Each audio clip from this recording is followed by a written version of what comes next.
Atacante Michael se despede do Al Hilal com o título da Supercopa Saudita e prepara retorno ao Mengão. Flamengo tem plano B para o meio-campo caso não consiga contratar o argentino Carlos Alcaraz do Southampton e prepara a venda do jovem Matheus Gonçalves ao Red Bull Bragantino. E mais, sem Pulgar, Cebolinha, Matias Vinha, Pedro e Gabigol, Tite prepara surpresas para o time titular diante do Botafogo amanhã no Newton Santos pelo Campeonato Brasileiro.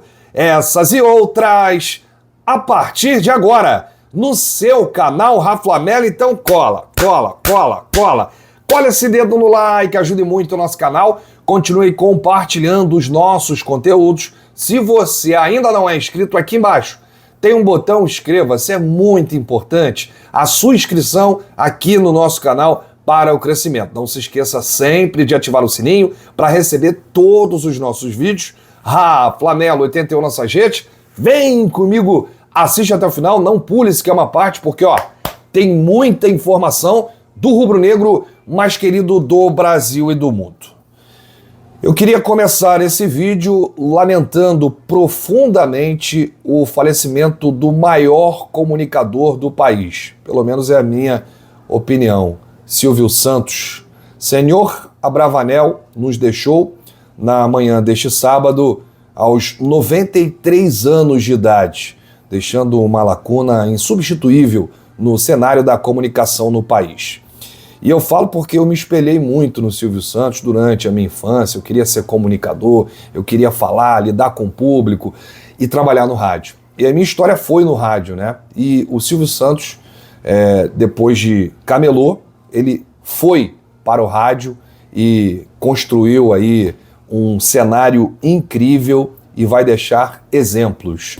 Não só exemplos, mas um legado para toda a família brasileira. Hoje todas as TVs estão aí fazendo a cobertura do falecimento do Silvio. Para mim, ele foi o maior, será o maior comunicador da TV brasileira. Por tudo que construiu, por tudo que fez, o exemplo humilde, íntegro, família. É um legado que nunca vai ser apagado, né, gente? Muito obrigado por tudo, Silvio. Você vai realmente deixar muita saudade. A gente lamenta, toda a equipe do canal Raflamelo lamenta aí a passagem do Silvio Santos. Ei, Silvio. Olha aqui, gente, vamos falar da Supercopa Saudita, que acabou agora há pouco, né? No início da tarde. 4-1 pro Al Hilal. O robozão Cristiano Ronaldo até fez um gol, mas não deu. Deu pro robozinho Michael, que saiu de campo muito aplaudido. Ele foi titular, né, durante todo o jogo e ainda ganhou um abraço do Mister Jorge Jesus. Rapaz, ele foi cumprimentado por todo o grupo de jogadores. Parecia mesmo uma despedida, né, do Michael. A comissão técnica também foi lá abraçar o Misha, jogadores. O atacante está muito perto aí de confirmar a sua saída. A gente fala de despedida, mas é preciso o Al Hilal colocar lá nas redes. Muito obrigado, Michael, pelos serviços prestados e tal. E aí eles vão conversar para ter aí uma rescisão amigável, porque o Misha está preparando o retorno ao Flamengo. O Michael tem aí um acordo de cavalheiros com o Marcos Braz, de que se ele retornasse ao Brasil, o primeiro clube que ele iria procurar seria o Flamengo. E é recíproco. O Flamengo quer o retorno de Michael. Então estamos muito próximos do anúncio pelo Mengão da contratação, do retorno do robozinho, do Michael ali para a ponta esquerda. Substitui o Everton Cebolinha, que só volta em 2025. Deixa eu falar também desse cara aqui, que dispensa comentários. O Jorge Jesus, ele repetiu no Al Hilal o que ele fez no Flamengo. Tem mais títulos que derrotas, gente. São 5 títulos e 4 derrotas. 85 jogos, 70 vitórias, 4 derrotas e 5 títulos. Eu sou viúva do Jorge Jesus, sim, com muito orgulho, hein? Que saudade do velhinho. Ah, meu Deus. Jorge Jesus, e eu acompanhei o jogo, né? Ao vivo, passou na Band Esporte.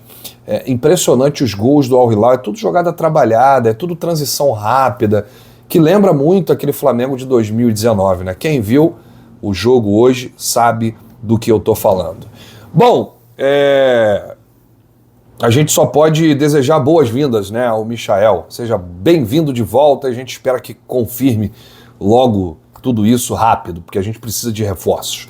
Novidades em campo, hein? Com Eric Pulgar suspenso pelo terceiro cartão amarelo, Cebolinha, Pedro, Gabigol, Matias Vinha, todos lesionados.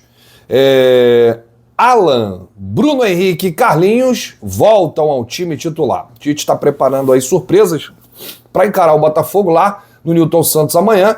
Rossi no gol, aqui é uma provável escalação, tá, gente? Rossi no gol, Varela na direita, Fabrício Bruno e Léo Pereira na zaga, Ayrton Lucas na esquerda, Alan, Gerson, Arrascaeta, Bruno Henrique, Luiz Araújo e Carlinhos. Olha, com esse time aqui, dá para ganhar o Botafogo, hein?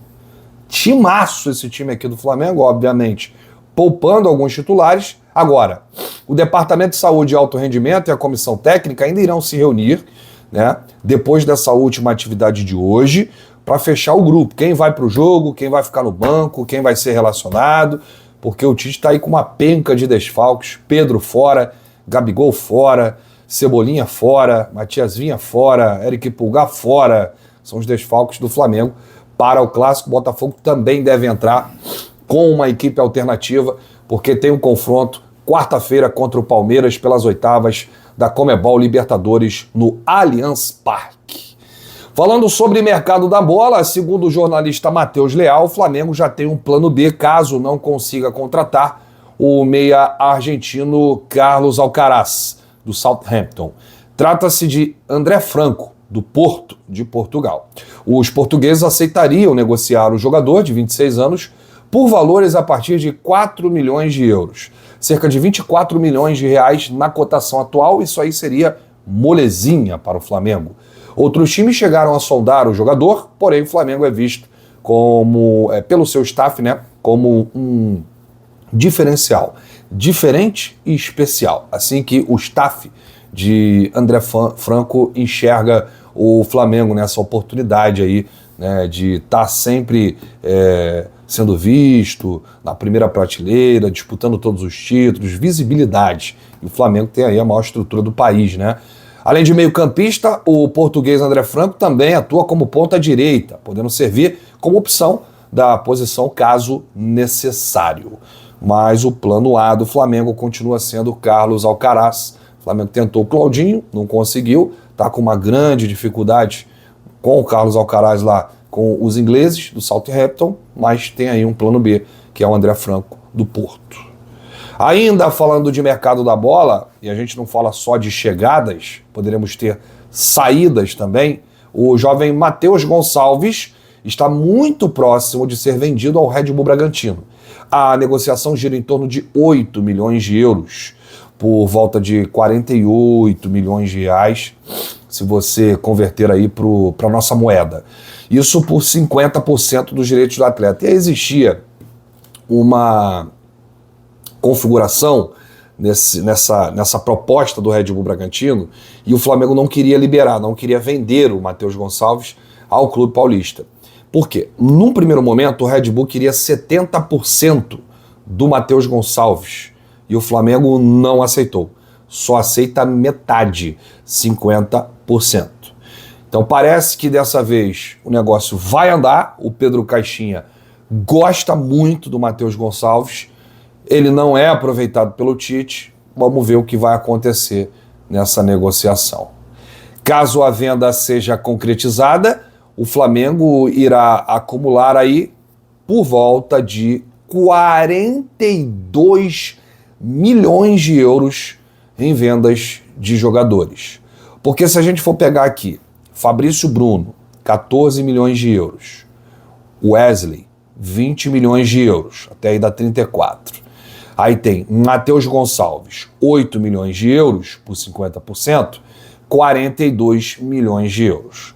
Nós estamos falando de cerca de 253 milhões de reais e 400 mil reais por 3 jogadores, 2, podemos dizer assim, titulares, né? O Fabrício é titular absoluto da zaga, o Wesley vem sendo titular da lateral direita e o Matheus Gonçalves é um reserva. E aí, torcedor, aprova a venda do Matheus Gonçalves por esses valores? 8 milhões de euros, 48 milhões de reais, por 50% do atleta? Deixa aí nos comentários, porque a sua opinião é muito importante. Bom, eu volto, hein? Amanhã a bola rola. Flamengo e Botafogo, Botafogo e Flamengo. Que jogo, meus amigos! Vale somente a liderança do Campeonato Brasileiro, porque se o Flamengo ganhar, o Flamengo ultrapassa o Botafogo. Se o Flamengo empatar, o Botafogo continua líder, e se o Botafogo ganhar, continua líder, obviamente. Nós temos alguns jogos neste sábado que abrem a 23ª rodada. O Grêmio tá perdendo pro Bahia em casa. Por enquanto tá no intervalo 1-0 Bahia. O Atlético Mineiro tá empatando com o Cuiabá em casa. Abriu o placar e cedeu o empate. 1-1, Galo e Cuiabá. O Bragantino joga daqui a pouco, 18h30, recebe o Fortaleza lá em Bragança. Tem também aqui Fluminense e Corinthians, hoje 9 da noite no Maracanã. E amanhã teremos outros 6 jogos. Atlético Goianiense recebe o Internacional, 4 da tarde. Criciúma recebe o Vasco, 4 da tarde. Palmeiras e São Paulo, é o clássico, lá 4 da tarde, no Allianz Parque. Atlético Paranaense recebe o Juventude na Liga Arena. O Botafogo recebe o Flamengo no Newton Santos. E o Vitória recebe o Cruzeiro em Salvador. Jogo do Flamengo, 18h30, tá, gente? E Vitória e Cruzeiro, 8 da noite. Grande abraço para você. Saudações rubro-negras. Bate no peito e diz: isso aqui é Flamengo. Valeu!